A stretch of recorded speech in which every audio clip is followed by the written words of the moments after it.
ITI में अध्ययनरत मेरे दोस्तों, एम्प्लॉयबिलिटी स्किल्स के नए PDF को हम कर रहे हैं, जिसमें हम अपनी परीक्षाओं की तैयारी के साथ साथ अपनी इंग्लिश को भी बेहतर बनाने का एक प्रयास कर रहे हैं।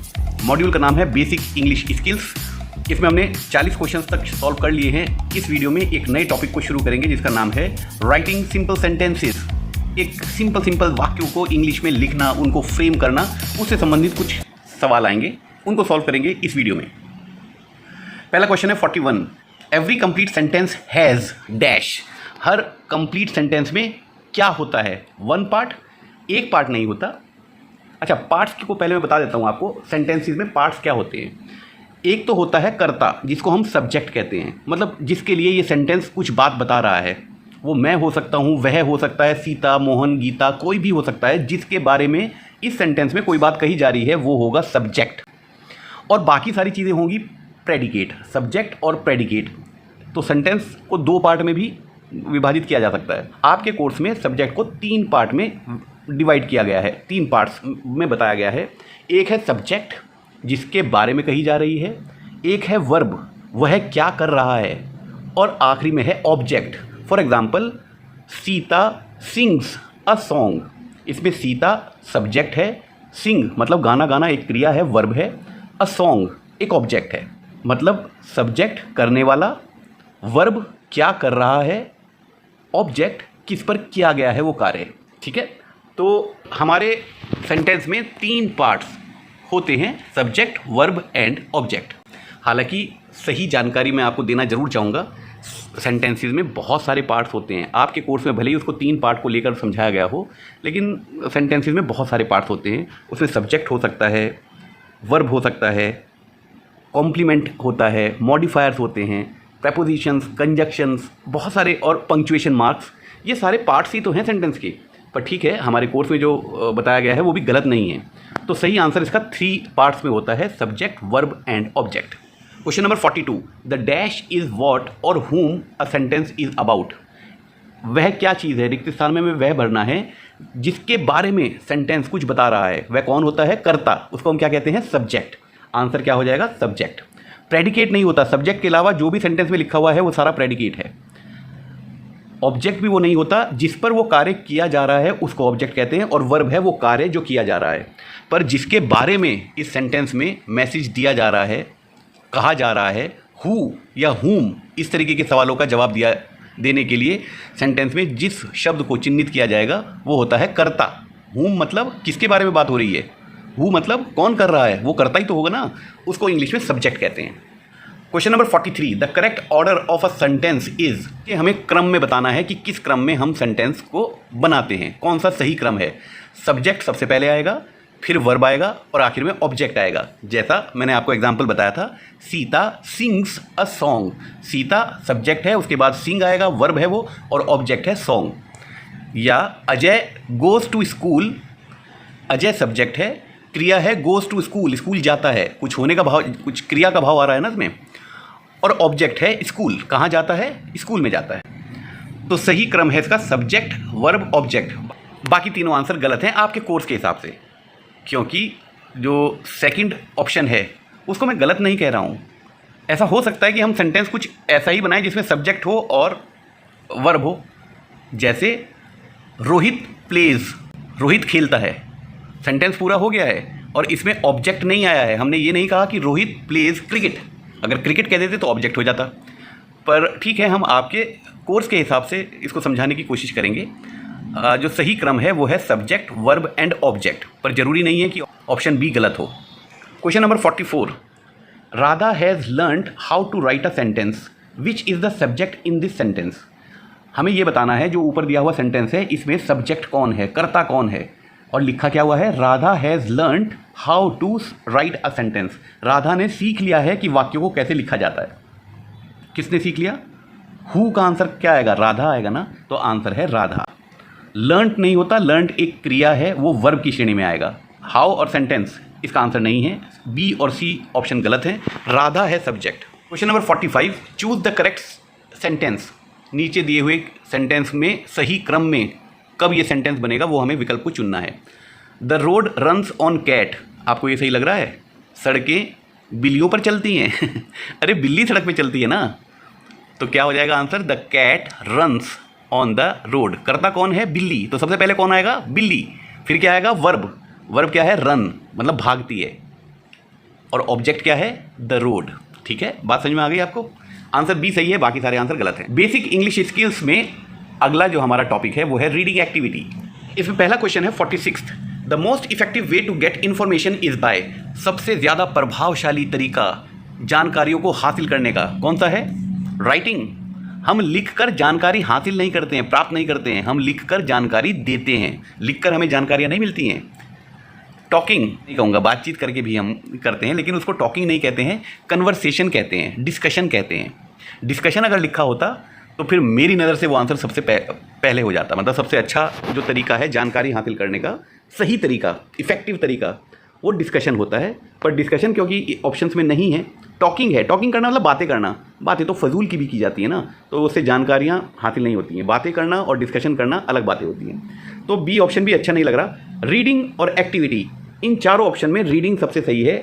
आपने पीडीएफ पढ़ी ना, उससे ही तो जानकारी हासिल हुई। आप किताबें पढ़ते हैं तभी तो जानकारी हासिल होती है। आप न्यूज़पेपर पढ़ते हैं तभी तो जानकारी हासिल होती है। आप में से कुछ कहेंगे सर हम तो वीडियो देख के भी जानकारी हासिल कर लेंगे। यस, बात सही है, लेकिन इसमें वॉचिंग आंसर में नहीं दे रखा ना, विकल्पों में वॉचिंग नहीं दे रखा। हमें तो विकल्पों में चुनना है। विकल्पों में ना डिस्कशन दे रखा ना वॉचिंग दे रखा, रीडिंग दे रखा है। इन दिए हुए विकल्पों में सबसे सही उत्तर रीडिंग है। आंसर सी सही है। Question number 47। A poster presents information by using. Posters देखे हैं ना आपने? अरे सड़कों पे लगे हुए पोस्टर देखे हुए हैं ना? तो हमसे ये पूछा जा रहा है कि पोस्टर प्रस्तुत करता है जानकारियाँ किसके द्वारा? पहला है नॉवल, उपन्यास थोड़े ही होते हैं पोस्टर। पोस्टर में उपन्यास थोड़े लिखा होता है, तो ए ऑप्शन तो गलत है। स्टोरी भी नहीं लिखी होती पोस्टर में। कभी आपने कोई कहानी लिखी हुई देखी है ना? इमेजेस एंड कलर्स, ये बात सही है। पोस्टर में किसी स्कूल की बिल्डिंग होगी, कई रंगों में पोस्टर होते हैं। आपने एडमिशन ओपन के कुछ पोस्टर देखे होंगे ना, कुछ इंस्टीट्यूट के, उन्हीं पोस्टर्स की बात हो रही है। तो उनमें रंगों का प्रयोग किया जाता है और इमेजेस का प्रयोग किया जाता है और टेक्स्ट का भी प्रयोग किया जाता है, मतलब शब्दों का भी प्रयोग किया जाता है। पर दिए हुए विकल्पों में इमेजेस एंड कलर्स ये सबसे सही आंसर है। तो पोस्टर्स हमें जो है जानकारी प्रस्तुत करता है बाय यूजिंग, किसका उपयोग करके? कलर्स का और इमेजेस का। 48। Symbols gives us information through. जो सिम्बल्स होते हैं, सिम्बल्स जैसे आपने अपनी ट्रेड थ्योरी में बहुत सारे साइंस एंड सिंबल पढ़े होंगे। सूचनात्मक संकेत, निषेधात्मक संकेत, वो पढ़े हैं ना? वो सारे सिंबल्स हैं। भाई हेलमेट पहनना जरूरी है, सिगरेट बीड़ी नहीं पिए, ये सारे संकेत होते हैं ना। आगे स्कूल है, आगे संकरा पुल है, आगे तीव्र मोड़ है, इस तरीके के संकेत आपने सड़कों पे भी देखे होंगे।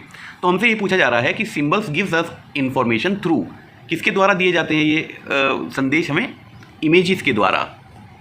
ठीक है, उस इमेज को देखकर, जो सिंबल है वो इमेज है कोई, उस इमेज को देखकर हम समझते हैं कि हमें क्या बताया जा रहा है। आगे तीव्र मोड़ है, या आगे स्कूल है, या आगे स्पीड ब्रेकर है। बहुत सारे सिंबल्स हमने सड़कों पे देखे हैं, तो वो इमेज देख के हम समझते हैं कि क्या बताया जा रहा है। Question number 49। Yash bought a bag which had recycle symbol. What should he do when the bag is old. Yash ने एक बैग खरीदा और उसके ऊपर रिसाइकिल का सिंबल बना हुआ है। ये होता है रिसाइकिल का सिंबल, मतलब इसको दोबारा रिसाइकिल करके इससे दोबारा नया प्रोडक्ट बनाया जाएगा। तो हमसे पूछा जा रहा है कि यश का वो बैग जिस पर रिसाइकिल का सिंबल बना हुआ है, जब वो पुराना हो जाएगा तो उसको क्या करना चाहिए? पहला ऑप्शन है बर्न कर देना चाहिए, जला देना चाहिए। क्यों जला देना चाहिए? जब उस पर सिंबल बना हुआ है कि इसको दोबारा कच्चे माल में बदलकर और नया प्रोडक्ट बनाया जाएगा, रिसाइकिल किया जाएगा, तो हम उसको जलाएंगे क्यों? Throw it in the river, उसको नदी में फेंक दो, ये ऑप्शन भी गलत है। पुट इट इन सॉइल, उसको मिट्टी में दबा दो, ये भी ऑप्शन गलत है। Should dispose it in recyclable items, उसको उस बिन में डालो या उस तरीके से डिस्पोज करो। उसका निस्तारण, डिस्पोज करना होता है कि उसको अंत में उसका क्या करना है, उसको ऐसी जगह डिस्पोज करो जहाँ पर रिसाइकिल आइटम्स इकट्ठे हो रहे हैं, जिनको दोबारा रिसाइकिल किया जाएगा। जैसे आपने देखा होगा बहुत सारे बच्चे सड़कों पर पुरानी बोतलें, प्लास्टिक की बोतलें अपने बैग में बीनते फिरते हैं। वो सारी जाके उनको एक ऐसी फैक्ट्री में दे देते हैं जो उन बोतल में से दोबारा उन्हें पिघला के और दोबारा नई बोतल प्लास्टिक के या कोई दूसरे प्लास्टिक के ऑब्जेक्ट बनाते हैं। कायदे में तो यही करना चाहिए। मुझे नहीं पता कि हो सकता है वो उन्हीं को धो धा के दोबारा यूज़ कर रहे हो, वो गलत है। रिसाइकिल मतलब आपको उसको दोबारा कच्चे माल में परिवर्तित करना है और एक नया आइटम बनाना है। तो इसका आंसर हो जाएगा D, should dispose it in recyclable items. Question number 50। Raj was driving towards Mysore on the way he found few arrows marked next to Mysore on the board, what does it suggest. Raj नाम का एक व्यक्ति मैसूर जा रहा था, मसूरी नहीं है ये मैसूर है, मैसूर का किला, ठीक है। तो वहाँ जा रहा था, रास्ते में वो लिखा आता ना, एक साइन बोर्ड पे लिखा था मैसूर के लिए सीधा जाओ या आगे से लेफ़्ट मुड़ जाओ या पुल के नीचे से जाओ या घूम के पुल के ऊपर जाओ, बहुत सारे सिंबल्स हमें दिखते हैं। वही पूछा जा रहा है कि मैसूर जा रहा था राज और रास्ते में मतलब बोर्ड पर मैसूर के साथ कुछ चिन्ह बने हुए हैं, वो चिन्ह क्या बताते हैं, वो डायरेक्शन बताते हैं ना भाई, आपको आगे से दाएं मुड़ना है, बाएं मुड़ना है, सीधे जाना है। हर बोर्ड पर आपने देखा होगा, अगर आने वाली सिटी के नाम लिखे हुए हैं तो आपको ये भी बताया जा रहा है कि इस सड़क पे सीधा जाना है या आगे जाके दाएं मुड़ना है या बाएं मुड़ना है।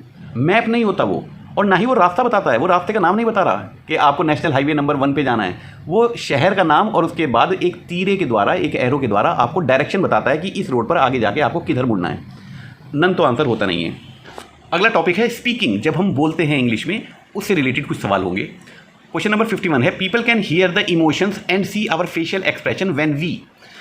लोग बाग हमें सुन सकते हैं और हमारे भाव को समझ सकते हैं, हमारे चेहरे के हाव भाव को देख पाते हैं। कब? जब हम बोल रहे हों। अरे सुनेंगे तो तभी जब हम बोल रहे होंगे ना। स्पीक, जब हम लिसन करते हैं यानी कि सुनते हैं, तब कोई हमें सुन थोड़ी सकता है, तब तो हम दूसरों को सुन रहे होते हैं ना। टेस्ट मतलब स्वाद का, तो इसका कोई मतलब नहीं है, और सी भी नहीं है क्योंकि क्वेश्चन में हियर लिखा है। दूसरे लोग हमें सुन सकते हैं कब? जब हम बोलेंगे। स्पीक इसका सही आंसर है। Question number 52, dash contact with the people we are speaking help us to communicate confidently. ऐसा कौन सा कॉन्टैक्ट है कि जब हम व्यक्तियों से बात करते हैं, उनसे बात कर रहे हैं, तो वो हमारे आत्मविश्वास को झलकाता है, वो है आई कॉन्टैक्ट। अगर हम आंखों में आंखें डाल के बोलेंगे तो हमारा आत्मविश्वास झलकता है। अगर हम आंखें चुरा के बोलेंगे, नज़रें झुका के बोलेंगे, तो सामने वाले को समझ में आ जाएगा कि ये जो बोल रहा है ये खुद उस पर विश्वास नहीं करता क्योंकि ये आंखें चुरा रहा है। इसका सही उत्तर है आई कॉन्टैक्ट। नोज़ कॉन्टैक्ट तो नहीं हो सकता, मतलब हमें अपना अगर आत्मविश्वास दिखाना है तो मैं अपनी नाक अपने सुनने वाले की नाक के साथ मिला दूँ ऐसा ठीक है आपके हिसाब से? या सी ऑप्शन, ईयर, मैं अपना कान उसके साथ, कान के साथ टच कर दूं और फिर लगेगा अरे बड़ा कॉन्फिडेंट आदमी है। ऐसा कभी होता है आपके साथ? या स्किन, उसे पकड़ लूं तब लगेगा बड़ा कॉन्फिडेंट है, लगेगा बदतमीज़ हुआ। ऐसा नहीं करना होता है। आई कॉन्टैक्ट सही आंसर है। Question number 53, emotions can be expressed through your. Emotions को कैसे एक्सप्रेस किया जा सकता है? और हम स्पीकिंग वाला टॉपिक कर रहे हैं। स्पीकिंग वाले टॉपिक में रहते रहते आपको बताना है कि हमारा जो इमोशंस है वो किसके द्वारा प्रदर्शित होता है। शब्दों के द्वारा नहीं होता, टोन ऑफ वॉइस के द्वारा होता है। मतलब जिस अंदाज में वो शब्द बोले गए हैं उससे पता चलता है कि हमारे इमोशंस कैसे हैं। हम थके हुए हैं या हम बहुत खुश हैं या हम बहुत दुखी हैं, वो हमारे शब्दों से नहीं पता चलता, जितना पता चलता है किस अंदाज में वो शब्द बोले हैं। धीरे धीरे बोले हैं, खुशी से बोले गए हैं, दुखी होकर बोले गए हैं, उसको हम कहते हैं टोन ऑफ वॉइस। आंसर देख लेते हैं। हमारी हाइट से पता नहीं चलता, वेट से पता नहीं चलता, सिचुएशन से पता नहीं चलता, वॉइस से पता चलता है। हालांकि सिचुएशन आंसर गलत नहीं है। Question number 54, Sudha said I feel that these lights are too bright, what is she communicating. Sudha कह रही है कि मुझे लगता है कि जो लाइट है ये बहुत ज़्यादा चमक रही है, मतलब उसकी आंखों में लग रही होगी वो लाइट है, ये लाइट्स बहुत ज़्यादा चमकदार है, ब्राइट है। तो वो क्या कम्युनिकेट कर रही है? क्वेश्चन, क्या वो हमसे कोई सवाल पूछ रही है? ना, वो तो बता रही है कि मुझे लगता है। मुझे लगता है मतलब उसको ऐसा महसूस हो रहा है कि लाइट बहुत ज़्यादा है। वो आंसर भी नहीं दे रही है। क्वेश्चन में हमें नहीं बताया कि किसी ने उससे पूछा कि आप लाइट के बारे में कुछ बताएं, तो रोशनी जो यहाँ पर हो रही है उसके बारे में कुछ बताएं, और उसने बताया कि मुझे ऐसा लगता है कि रोशनी बहुत ज़्यादा है। ऐसा तो कुछ सवाल में लिखा नहीं है ना, तो हम आंसर इसको नहीं मानेंगे अभी। इडियम, इडियम कहते हैं मुहावरे और लोकतियाँ। ये कोई ऐसा मुहावरा तो है नहीं कि जो सुधा ने बोल दिया हो कि भाई लाइट बहुत ब्राइट है, ये भी गलत है। ओपिनियन फ्रेज, ओपिनियन मतलब उसको ऐसा लगता है, उसकी ओपिनियन है, उसका ऐसा मानना है, ठीक है। उस सुधा का ऐसा मानना है कि लाइट बहुत ज़्यादा ब्राइट है। आंसर डी सही है। How should Tom tell other that he prefers teacher John is better than Jack, dash teacher John is a better teacher than teacher Jack. सवाल हमसे ये पूछा जा रहा है कि टॉम नाम के व्यक्ति को अगर ये बताना है कि जो उसका टीचर जॉन है वो उसके टीचर जैक से ज़्यादा अच्छा लगता है उसको, तो वो कैसे बताएगा? तो रिक्त स्थान में क्या आएगा, वो क्या यहाँ पर आना चाहिए? क्योंकि सवाल में अगर आप देखें how should Tom tell others, उसको कैसे बताना चाहिए, क्योंकि अगर वो सीधा सीधा ऐसे बता दे कि जो टीचर जॉन है वो अच्छा है, टीचर जैक बुरा है, तो ये तो किसी अध्यापक की हम बेइज्जती कर रहे हैं ना। हमें ऐसा बताना चाहिए कि मुझे लगता है, हो सकता है दूसरों को टीचर जैक अच्छा लगता हो, पर मुझे लगता है कि टीचर जॉन टीचर जैक से ज़्यादा अच्छा है। तो कैसे बताएंगे इसको? आई ऑर्डर, मैं आदेश देता हूँ, नहीं, ऐसे नहीं बताएंगे। इन माई ओपिनियन, यस ये सही है, in my opinion teacher John is a better teacher than teacher Jack. मेरी सलाह में या मेरी नज़र से या मेरा ऐसा मानना है कि टीचर जॉन जो है वो टीचर जैक से ज़्यादा अच्छा है, मुझे ऐसा लगता है। आई डिसएग्री, मैं असहमत हूँ, ये तो नहीं है। आई वॉन्ट, उसकी चाहत से थोड़ा ही हो रहा है कि टीचर जैक अच्छा है, आई वॉन्ट भी अच्छा नहीं है। बेसिक इंग्लिश स्किल में अगला टॉपिक है लिसनिंग। इसके 5 सवाल करेंगे। पहला क्वेश्चन है 56। Effective communication is to both dash. Both लिखा है यानी कि 2 चीज़ों का कोई जिक्र आना है इस रिक्त स्थान में, है ना। बोथ लिखा है तो बोथ 2 चीज़ों के लिए लिखा जाता है ना। नीचे आंसर में अगर आप देखेंगे तो सिर्फ एक ही उत्तर ऐसा है जिसमें 2 चीज़ें लिखी हुई हैं, वो है option A, speak and listen well. मतलब इफेक्टिव, प्रभावी संचार किसको कहते हैं? जब हम अच्छा बोलेंगे भी और अच्छा सुनने वाले भी तो होंगे। मान लीजिए आपको इंग्लिश अच्छी आती भी है, लेकिन सामने वाला जो बोल रहा है वो आप नहीं समझ पा रहे हो। एक्सेंट या तो आपको समझ में नहीं आ रहा, उसके बोलने का अंदाज़ आपको समझ में नहीं आ रहा, या वो शब्द ऐसे प्रयोग कर रहा है इंग्लिश के जो आपने पहले नहीं सुने, और या फिर आप सुनना ही नहीं चाह रहे हैं। तो फिर संचार प्रभावशाली कैसे होगा ना। संचार के लिए बोलना और सुनना, लिखना और पढ़ना और नॉन वर्बल कम्युनिकेशन, ये सारे इफेक्टिव होने चाहिए, मतलब ये सारे दुरुस्त होने चाहिए, तब आपका संचार इफेक्टिव होगा।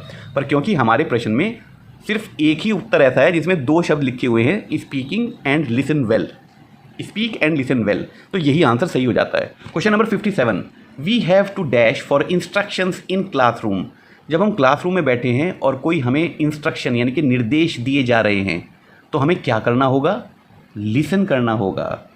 लिसन इसका आंसर है। लर्न नहीं हो सकता, वर्क नहीं हो सकता, नन आंसर कभी नहीं होता। Question number 58। Listening is important to dash the information given. अगर हम ध्यान से सुनेंगे तो ये महत्वपूर्ण है किस चीज़ के लिए? जो जानकारी दी जा रही है उसमें किस चीज़ में सहायक है? अगर हम ध्यान से सुनेंगे उस चीज़ को, अंडरस्टैंड, हम उसे अगर ध्यान से सुनेंगे तो समझेंगे जो नई जानकारी आपको दी जा रही है। इसीलिए क्लास में ध्यानपूर्वक टीचर की बात सुननी चाहिए। आंसर अंडरस्टैंड सही है। अगर हम लिसन करेंगे तो फॉरगेट थोड़ी हो जाएंगे, मतलब अगर हम ध्यान से सुन रहे हैं तो उसको भूल थोड़ी जाएंगे, पहला ऑप्शन गलत है। ओवरकम होता है पार पाना। अरे जानकारियाँ मिल रही हैं, कोई समस्या थोड़ी है जिससे पार पानी है हमें। और डिसओबे है मतलब आज्ञाओं को ना मानना। अगर हम ध्यान से सुनेंगे निर्देशों को तो हम क्या आज्ञा को नहीं मान रहे हैं, निर्देशों को नहीं मान रहे हैं? ये भी आंसर गलत है। सी ऑप्शन सही है, अंडरस्टैंड। अगर हम ध्यान से सुनेंगे तो जो निर्देश हमें दिए जा रहे हैं, जो जानकारी हमें दी जा रही है, उसको समझना आसान होता है। Next question 59। Rahul spends 30 minutes every day watching news. He writes down few sentences about what is said. What is he trying to do. Rahul नाम का एक व्यक्ति है, रोज़ाना आधा घंटे न्यूज़ देखता है टीवी में, और देखते देखते वो कुछ सेंटेंसेस लिखता है अपनी कॉपी में, जो सेंटेंसेस न्यूज़ रीडर बोल रहा है, तो वो लिखता भी है उसको। तो वो क्या करने की कोशिश कर रहा है? प्रैक्टिसिंग लिसनिंग, क्या वो सुनने की अपनी आदत को बेहतर कर रहा है? प्रैक्टिसिंग न्यूज़, क्या वो अखबारों मतलब न्यूज़ को यानी कि जो खबरें हैं उनको प्रैक्टिस कर रहा है? प्रैक्टिसिंग मूवमेंट्स, या वो अपने हाथों की मूवमेंट्स जो है उसको प्रैक्टिस कर रहा है? नन तो आंसर होता नहीं है। इसका सही आंसर है प्रैक्टिसिंग लिसनिंग। वो सुन भी रहा है और उसको लिख भी रहा है, जैसा आप क्लासरूम में करते हैं ना।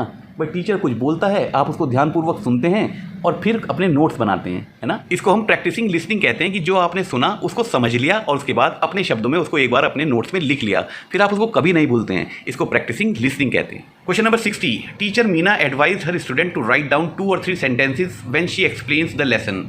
How does it help the students. Meena नाम की टीचर हैं, वो अपने स्टूडेंट्स को सलाह देती है कि पूरे लेक्चर के बाद 2 या 3 सेंटेंसेज में नोट्स बनाओ, जो मैंने बताया है, ऐसा कुछ लिखा हुआ है। वो इससे उसके विद्यार्थियों को क्या फ़ायदा होगा? स्पीक, उसने लिखने को कहा है, वो बोलने को नहीं कहा है, तो बोलने में फ़ायदा नहीं होगा विद्यार्थियों को।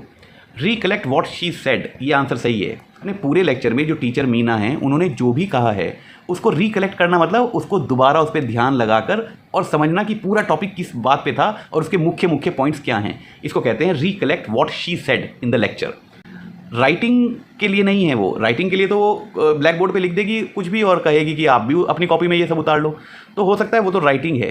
पर क्वेश्चन में हमसे कहा गया है कि पूरा लेक्चर समझाने के बाद टीचर ने कहा है कि अब 2-3 मुख्य पॉइंट्स अपनी अपनी कॉपी में लिखो।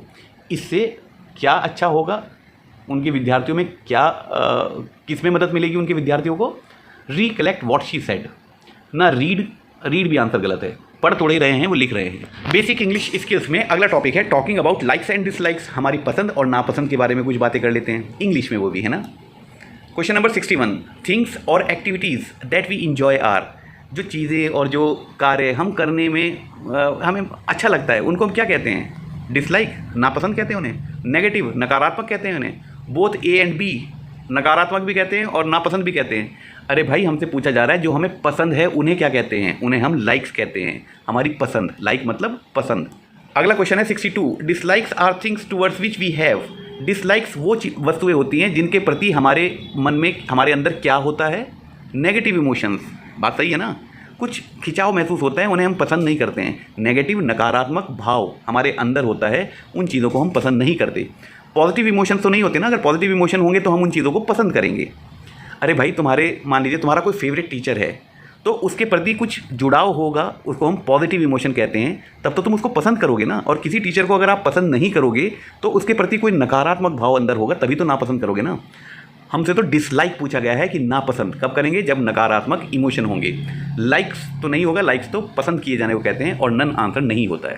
Question number 63, I adore phrase is use to express, I adore मतलब होता है मैं पसंद करता हूँ।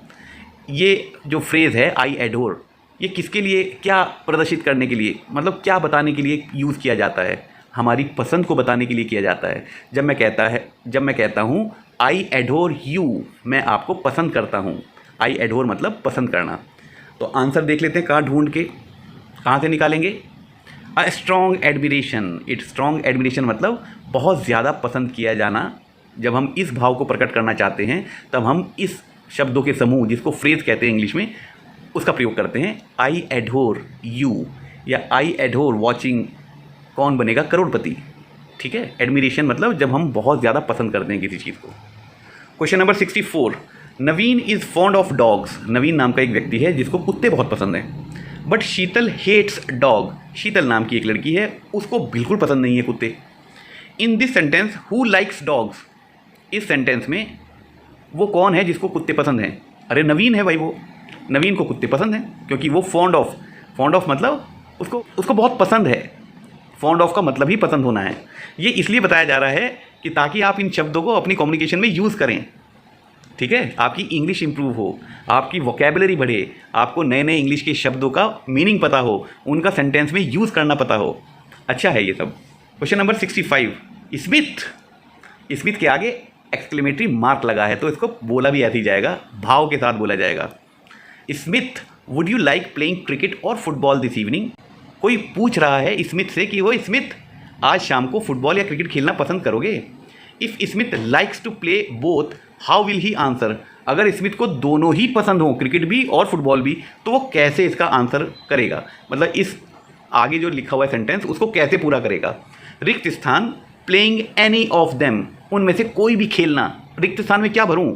आई डोंट माइंड, मुझे कोई तकलीफ़ नहीं है कि चाहे ये खेलो, क्रिकेट खेल लो या फुटबॉल खेल लो। आई डोंट माइंड मतलब मुझे तकलीफ़ नहीं है। आई हेट मतलब मुझे नफ़रत है। अरे हमसे तो पूछा जा रहा है कि अगर उसको दोनों ही खेलना पसंद है तो वो क्या लिखेगा? आई हेट तो नहीं लिख सकता। I want playing any of them, I want मतलब चाहना होता है, हमें तो ये बताना है कि वो दोनों को ही खेलना पसंद करता है। आई वॉन्ट मैं नहीं खेलूँगा, तो डी आंसर भी गलत है, सी भी गलत है, बी भी गलत है। इसका सही आंसर है आई डोंट माइंड, मुझे कोई परेशानी नहीं है चाहे क्रिकेट खेल लो या फुटबॉल खेल लो, यानी कि वो दोनों ही खेल को खेलना पसंद करता है। अगला टॉपिक है ग्रीटिंग्स एंड सेल्फ इंट्रोडक्शन, मतलब अभिवादन करना। जब हम किसी से मिलते हैं तो जैसे नमस्ते, गुड मॉर्निंग, हेलो सर, ये सब ग्रीटिंग्स होते हैं। और सेल्फ इंट्रोडक्शन मतलब अपना परिचय देना। इससे रिलेटेड कुछ सवाल इंग्लिश में करेंगे। 66, formal greetings are used in, formal शब्द आया है तो ऑफिस, कार्यशाला, वर्कशॉप, कार्यस्थल, इस तरह की किसी चीज़ में हम, या इंस्टीट्यूट, स्कूल, इस तरह की किसी जगह पे हम फॉर्मल रहेंगे, ठीक है। परिवार में, दोस्तों में, शादी ब्याहों में, मस्ती में रहेंगे, इनफॉर्मल रहेंगे। हमसे फॉर्मल ग्रीटिंग पूछा गया है तो हम कहाँ उसको यूज़ करेंगे? वर्क प्लेस में करेंगे, परिवार में नहीं करेंगे, हाउस के अंदर नहीं करेंगे, दोस्तों के साथ नहीं करेंगे, ठीक है। वहाँ पर हम इनफॉर्मल ग्रीटिंग करेंगे। जैसे दोस्तों में आप ये नहीं कहते प्रणाम मेरे मित्र आप कहते हो हेलो और भाई क्या हाल चाल है, ये इनफॉर्मल तरीका हुआ। और लेकिन आप अपने प्रिंसिपल को ऐसे नहीं कहेंगे और प्रिंसिपल साहब क्या हाल चाल है आपके, आप इतने इनफॉर्मल नहीं होंगे, आप कहेंगे प्रणाम गुरुजी, है ना। तो ये फॉर्मल तरीका हुआ। तो फॉर्मल ग्रीटिंग हम कहाँ यूज़ करते हैं? वर्क प्लेस पे करते हैं या इंस्टीट्यूट में करते हैं। नेक्स्ट क्वेश्चन है, dash greetings are use while speaking to friends and family. जब हम अपने दोस्तों और परिवार में बात कर रहे होते हैं तो किस तरीके की ग्रीटिंग करते हैं? इनफॉर्मल ग्रीटिंग करते हैं, इनफॉर्मल। अब जैसे मान आप पूछें कि नहीं साहब, हम अपने पिताजी को भी तो नहीं कह सकते कि और पिताजी क्या हाल चाल हैं। बिल्कुल आप नहीं कह सकते, लेकिन आप चलते चलते पिताजी सामने आ गए, आपने उन्हें नमस्ते करी, नमस्ते, और आगे बढ़ गए, है ना। ऐसे करते हैं ना। ये भी इनफॉर्मल ही हुआ कि हमने नमस्ते करी और आगे चले गए। लेकिन ऑफिस में आप अगर सामने बॉस आएंगे तो आप कहेंगे गुड मॉर्निंग सर, ठीक है। आप पूरा उनको अभिवादन करेंगे, उस अभिवादन को शॉर्ट नहीं करेंगे। तो वो भी फॉर्मल और इनफॉर्मल तरीके हो जाते हैं बच्चों। तो इसका सही उत्तर है इनफॉर्मल, क्योंकि हम दोस्तों और परिवारों में इनफॉर्मल ग्रीटिंग्स करेंगे। नेक्स्ट क्वेश्चन है, which of these is an informal greeting. निम्न में से कौन सा अनौपचारिक इनफॉर्मल ग्रीटिंग है? Good day, good morning, good evening, hey है वो, हे। जैसे हम हिंदी में कहते हैं ओए। अब सोचो, ओए आप अपने टीचर को कहेंगे या अपने बॉस को कहेंगे, प्रधानाचार्य को कहेंगे ओए हे इनफॉर्मल है। ये हम अपने दोस्तों को कह सकते हैं, अपने भाई को कह सकते हैं, ठीक है। अपने घरों में अपने छोटे और अपने साथ वालों, उम्र के साथ वालों को कह सकते हैं। Question number 69, Malini is attending her new school today. She introduces herself as. Malini नाम की एक बच्ची है, वो अपने नए स्कूल में गई है, मतलब उसने स्कूल बदला है, तो उसको अपना परिचय देना पड़ेगा ना क्लास में जाके। तो she introduces herself as, वो कैसे अपना परिचय देगी? पहले है गुड बाय, वो अपना परिचय देते हुए कहेगी अच्छा भाई अलविदा आंसर गलत है। हेलो एवरीवन, यस, ये आंसर सही है। व्हाट्सअप गायज, व्हाट्सअप गायज हम इंस्टीट्यूट में प्रयोग नहीं करते, क्लासरूम में हम बहुत फॉर्मल रहते हैं। लॉन्ग टाइम एवरीवन, अरे भाई बहुत दिनों बाद मिले हो सारे, तुम सब बहुत दिनों बाद मिले हो। अरे पहली बार वो इसी स्कूल में गई है तो बहुत दिनों बाद कहाँ मिले हैं। तो आंसर डी भी गलत है। इसका सही आंसर है हेलो एवरीवन, और उसके बाद वो अपना परिचय देना शुरू करेगी। चाहे आपके स्कूल क्लास के अंदर आपके दोस्त ही बैठे हुए हैं सारे, लेकिन आप क्लास के अंदर इनफॉर्मल नहीं होंगे, वो एक फॉर्मल जगह है, ठीक है। Question number 70, Sanju met her cousin Kirti accidentally in a mall. How should she greet her.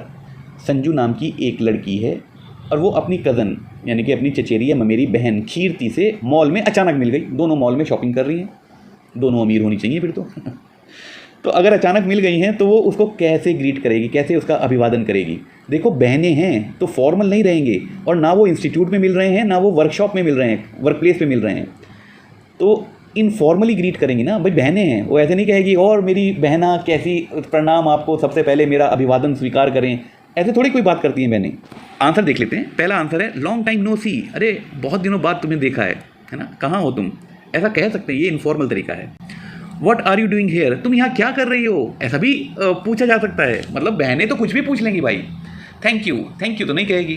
Take care भी नहीं कहेगी। टेक केयर तो बिछड़ते हुए कहेंगे, जब एक दूसरे से अलग हो रहे हो तब कहेंगे, जाते हुए कहेंगे टेक केयर, अपना ध्यान रखना। थैंक यू भी नहीं कहेंगे, अरे वो एक्सीडेंटली मिल गई है उसका धन्यवाद थोड़ी देंगे हम तो उसको ग्रीट करेंगे, उसका अभिवादन करेंगे। लॉन्ग टाइम नो सी सबसे अच्छा आंसर है इसका, बहुत दिनों बाद मिले हैं, क्योंकि अपने कज़न से मिल रही है और वो भी इत्तेफाक से मिल गई है। एक्सीडेंटली मतलब इत्तेफाक से मिल गई है। ऑप्शन बी इसलिए मैं सही नहीं कह रहा हूँ क्योंकि ऑप्शन बी आमतौर पर हम बोल देते हैं कि अचानक किसी से मिले और हम पूछें अरे तुम यहाँ क्या कर रहे हो, ऐसा बोल देते हैं हम, पर इसको अभिवादन नहीं कहा जा सकता, ग्रीटिंग नहीं कहा जा सकता। सवाल पूछ लिया, मुंह से निकल गया, भाव के साथ निकल गया, ये भी तरीका है कम्युनिकेशन शुरू करने का, मना नहीं कर रहा हूँ, लेकिन इसको ग्रीटिंग नहीं कहा जा सकता, ठीक है। तो आंसर ए सही है। तो दोस्तों, इंग्लिश कम्युनिकेशन स्किल्स के इस वीडियो में हमने कुछ बढ़िया टॉपिक्स के से रिलेटेड सवाल किए। उम्मीद है आप सब लोग समझ में आ गए होंगे। Thank you very much for watching this video. अपना ध्यान रखना, परीक्षाओं के लिए बहुत बहुत शुभकामनाएं, सबकी परीक्षाएं अच्छी हों, ऐसी प्रार्थना के साथ आज के लिए अलविदा।